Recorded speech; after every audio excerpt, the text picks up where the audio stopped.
Welcome back to another episode of Friday Financial. And today we are joined by Sam Hargrave.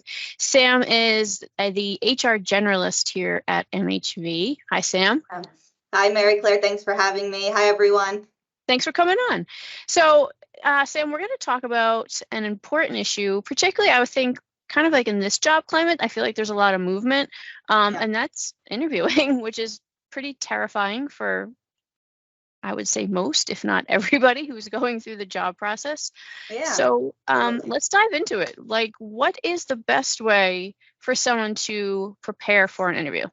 Yeah, it's a great question. I think that, a lot of people work themselves up right before an interview, and they've got all these nerves. And I think that, the most important thing going into an interview is to remember that this is a two-sided interview, right? So yes, the employer is interviewing you as their candidate, their applicant, but you're also interviewing the employer. You want to make sure that this is a company and a position that you can truly see yourself in. Digging deep and getting the details from the employer is so important, asking about culture and whatnot. So I think that's super important going into it, and hopefully that kind of eases your nerves somewhat. But another really important tip that I would give is make sure that you're familiarizing yourself with the actual role. So a lot of times, employers will post some essential functions in the job posting. So just make sure that, before you go into the interview, you know exactly what this role looks like. You know what maybe a typical day-to-day may look like. What's being required of you in the role.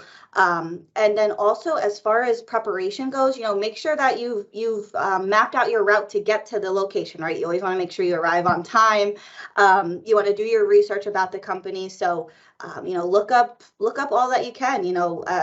Working in the banking field and the financial field, you can find out a lot about a company just from public record and whatnot. But just do your research. There's a lot of really helpful websites out there. One famous one, of course, is Glassdoor. You can read a lot about live reviews from previous employees and things like that. So I think that's really important. And going into an interview, knowing who you're asking for when you arrive, and hopefully the employer at that point has given you this information. But if not, it always looks good to follow up and ask questions and have those details ready. So you mentioned, Sam, like having a really good idea of what the day-to-day looks like. Is that a question that one should ask during an interview, or something they should try to figure out beforehand? Yeah. I'm a firm believer that, you can familiarize yourself the best you can with an actual job posting and those essential functions. But there's so much that happens on a day-to-day basis in every role that just is not even, there's no way to put it into words, right? That they're not going to post, what exactly your day-to-day is going to look like in the job posting. So I think it's a great question. I think it's honestly one of the most important questions you could ask. Yeah. Mm-hmm. And what about taking notes during an interview? Like, is that off-putting to you as an interview if the candidate's taking notes, or does it? No, I actually appreciate it. I feel that it shows engagement from the applicant, the candidate. I think that, it shows interest. So maybe I'm saying things to this person that they had no idea about, MHV or whatever the institution is. And maybe they're writing it down because they are going to leave the interview and go do some research of their own or follow up with some questions. So I myself personally appreciate when an applicant is taking notes. So, yeah. So obviously, one of the stickiest questions, I think, probably on both sides of the table, is the salary question. Yeah, money, right? It's an uncomfortable topic. How should a candidate handle that, right? Because they're going to do the research, and people are going to tell them, like, you should never answer first, like, let the company answer first. So how does that play out, and how should the candidate really handle that? Yeah, it's an interesting question. I think it's important to always read the room, right? So within the first 5 minutes of an interview, you can kind of see you can feel that vibe. Is it an open conversation? Is it more of like a scripted flow? But it's actually an interesting topic because we are moving in the direction of pay transparency now. So effective November 1st, New York City employers have to post what the pay is for the position that they're recruiting for. So keeping in mind as the applicant interviewing, employers are not supposed to ask you what your current rate of pay is at your current employer. So you can take that right off the table. As far as, being prepared to talk about financials and money during the interview, again, doing some research of your own. Look at the trending, market pay for the position you're going to interview for. There's a lot of helpful websites out there that you can look up. Make sure that you're using credible sources, of course. But going into it, I think the pay transparency law is going to change the game a lot. I think, you're going to start going into interviews and you're going to know what this position is paying before you even get there. So I think that's going to help applicants a lot, and hopefully that eases some tension. You can, so keeping in mind, like I said, that employers aren't supposed to ask you, go in with an idea of what do you need. First of all, what are you looking for? Are you coming from an employer that you feel that you are underpaid, and what are you looking for in your own personal life? What do you need to make it work and be comfortable? And just feeling confident in that. And also keeping in mind too that there's compromise, of course. So you want to think about benefits, taking that into account. Make sure that you're comparing apples to apples. You could be, that's another question to ask, of course, during the interview. What does the benefit package look like? How is this going to help? Maybe they've got health insurance that is so affordable that it really counteracts the pay cut that you might be taking. So I think that's important. You really got to go in and go in with priorities. What is important to you as an individual or your family? Are there any questions that should not come out in the first interview that should maybe like a second or third interview would be a better time to ask that?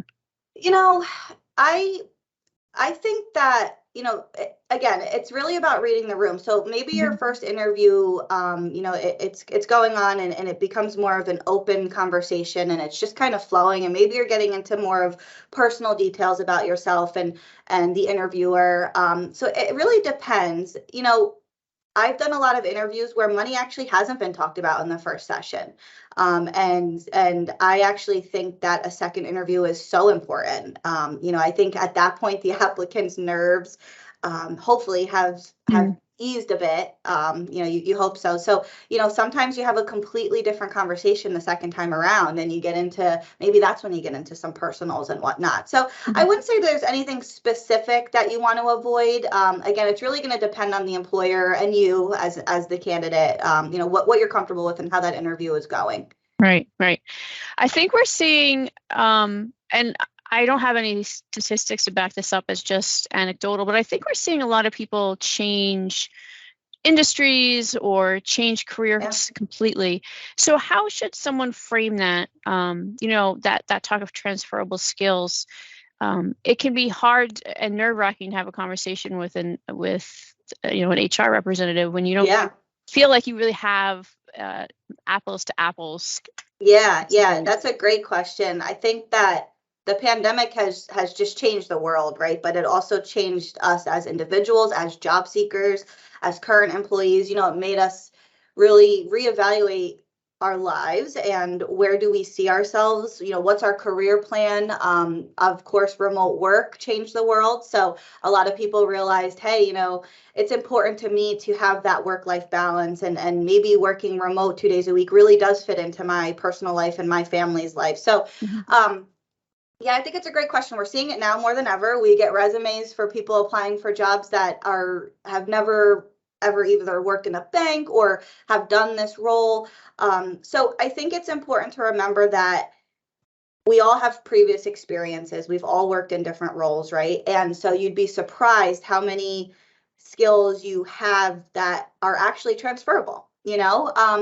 Customer service is a great example. Customer service, you can tie that into almost any single role. Even if you're working behind a computer screen, for 7 out of the 8 hours a day, you don't have much contact with the outside world. You're still providing service to something, whether it's your direct manager or it's members, whatever it may be. So I think that's really important. It kind of ties into the preparation for the interview as well. So making sure that you're looking at that job posting and you're looking at what those essential functions are. Do a little bit of brainstorming. Think to yourself, what did I do in my last role, or maybe a role 5 years ago that I learned and I took away from that role that I can really apply to this one. So I think it's part of the preparation process as well. So, Sam, I'm going to throw you a curveball because this wasn't in our preparation for this conversation. But what about cover letters? Yay, nay? To be honest, I'm always looking at the resume. I always pay attention to the detail put into a resume. You've got Indeed resume templates, right? That will just build your resume for you. I truly appreciate a from scratch resume. I like when somebody's actually put in the time and highlighted their transferable skills. I mean, that's a great platform to do it. Yeah. All right. So someone comes in, they do the interview, they've survived the interview. What should they do afterwards? The most important part to me, right? So I think first and foremost, within that 24-hour period, I usually would recommend, and I appreciate seeing it, a simple email saying, hey, thank you for your time. I really appreciated learning more about such and such company and this role. I think that just shows, it takes that 5 minutes out of your time to show appreciation, right? Secondly, do more research, follow up with some questions. I feel like that is so important. It shows such engagement. And I think that as an employer, you'd be a fool not to appreciate and recognize that. So do more research, thank them for their time. And of course, most importantly, follow up. Employers, HR departments are super chaotic most of the time, especially right now in this world. Things kind of get missed and overlooked. And I think it's important to be persistent and consistent in today's world as a job seeker. So follow up, timeline wise, maybe within a week. Say, hey, where are we at with the, I'd appreciate if you let me know either way. Am I still being considered for this role? Something along those lines. So. And I think that scares people sometimes, right? Because they don't want to seem pushy. Yeah, and so you kind of gotta, use your best judgment, follow up, and of course, usually what's happening as a job seeker is interviewing at multiple places, right? So it's not being pushy. Of course, if you're don't email every single day because there's a lot of work that goes on the back end. So after an interview, not only is the employer, consulting with their internal team, but, 9 times out of 10, they are interviewing multiple candidates. So sometimes it just takes some time to work through that process, compare notes, and reach out to schedule that second interview. So sometimes it takes a little bit of time, and just keep that in mind as an applicant. Awesome. Well, thank you. This was all super helpful information, Sam. Appreciate it. Yeah, absolutely. Anytime. Yeah. Do you have any parting thoughts for us? Well, I do actually. So just keep in mind, we are currently recruiting for several positions. So if anyone is interested in reading about our opportunities, you can go to the MHV website, www.mhvfcu.com, and click on our careers page, and you can read through the different openings. And of course, if you have any questions, anyone is more than welcome to reach out to me directly. So awesome. Thank you so much. We appreciate it. Thanks, Mary Claire. Okay. Bye.